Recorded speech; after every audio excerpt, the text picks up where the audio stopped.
I'm Henning. I'm Mitch from Circle to Circle. And you are watching Rocknlive.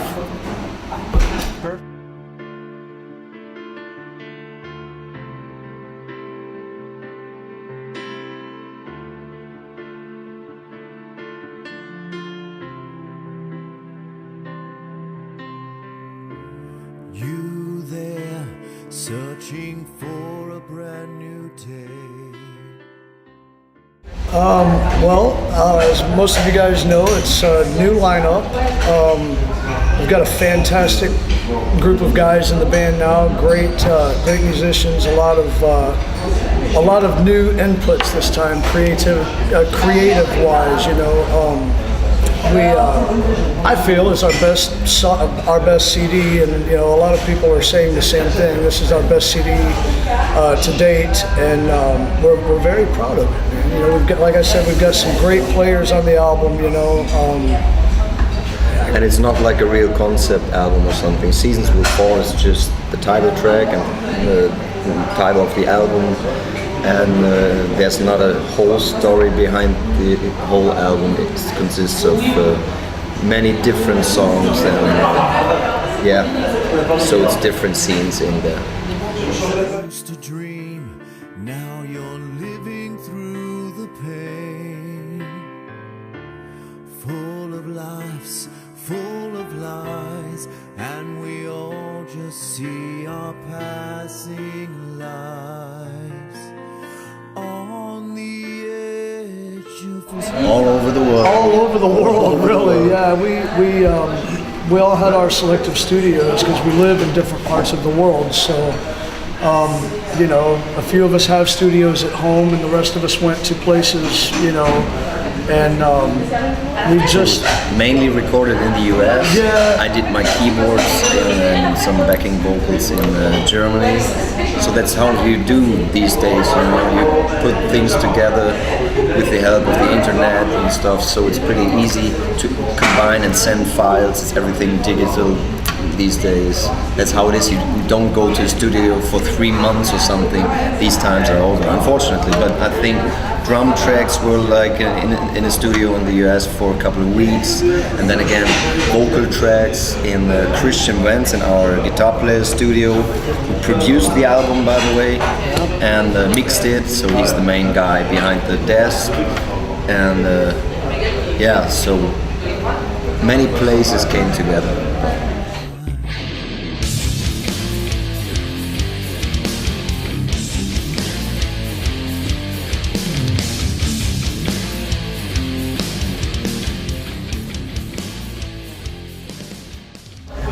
Well, we sit at home and learn our parts that we don't know if we don't know what we're doing. You know, like the Edge of Thorns, you know, we had to really prepare because obviously none of us, you know, except Zach, were on the album. So, I mean, you know, we just learn our parts at home, and we come together for, you know, a couple of weeks or less, you know, before the tour. We meet up and, you know, it's basically a party. It's not really so much rehearsal. You have to concentrate on your work, which is the music. I don't like calling it work, it's fun in any way, but you know, 6 guys from 6 different parts in the world being put together, wow, that's a lot of work.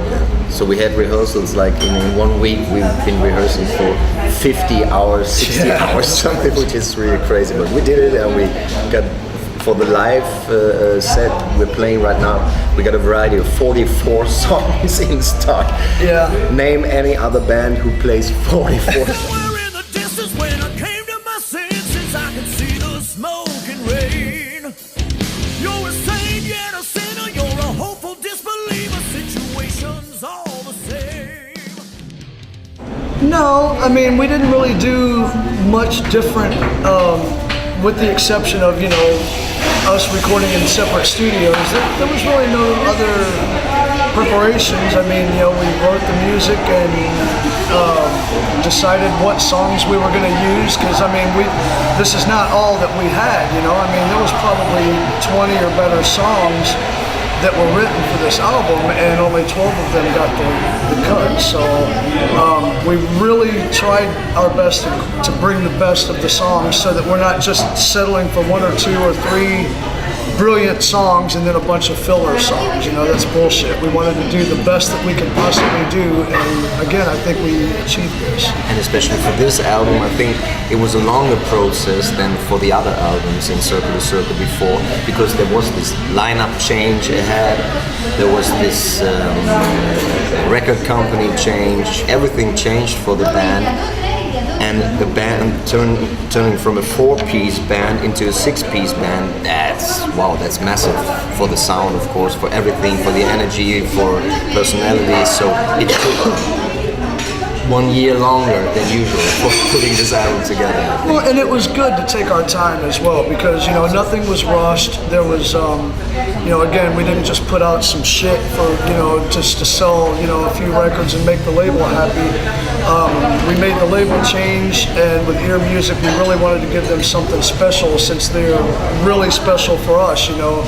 Yeah, because they got the whole back catalog of the last Sabotage albums, so this is a perfect fit. They benefit from us promoting the old Sabotage stuff live, and they can sell more of the back catalog of Sabotage plus the new Circle to Circle album. This is a good deal for everybody. So.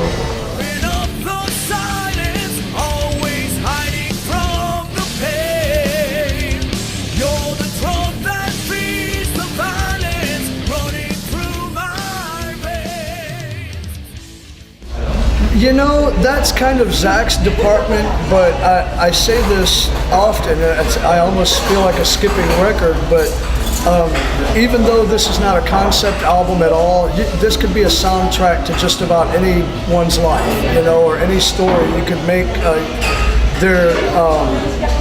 Zach's just got a way of writing this way, you know? And what he says, sometimes it just happens, you just write down lyrics because it sounds nice. Diamond Blade, for example, was just a word he caught somewhere. Right. Oh, there's a Diamond Blade, oh, that's a cool song title. So it happens sometimes like this.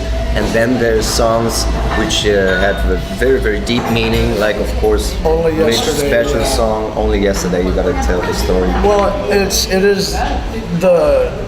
I'll do this without trying to get all emotional and shit. You know, Matt Laporte left us way sooner than he should have, and he was very... the old guitar player in Circle to Circle, and then in John Oliver's Pain. Great man. Had a whole lot to do with the way that I started writing music in the business, because when I came along, he was kind of leaving Circle to Circle and going into JOP. But somehow, I mean, you know, we just became very close and always kept in touch. And, you know, he helped me craft, you know, my writing skills. And when he left, it was so painful. It really hit our camp really hard, you know. And I got with Zach, you know, when we started writing this, went in the very beginning, and I said, man, we have to write something. You know, I sat down kind of about halfway through a bottle of Jaeger one night, you know, and just started playing around on my piano, and I wrote this song, you know, and Zach put lyrics to it, and I think it's just a really good song to kind of say farewell to our brother.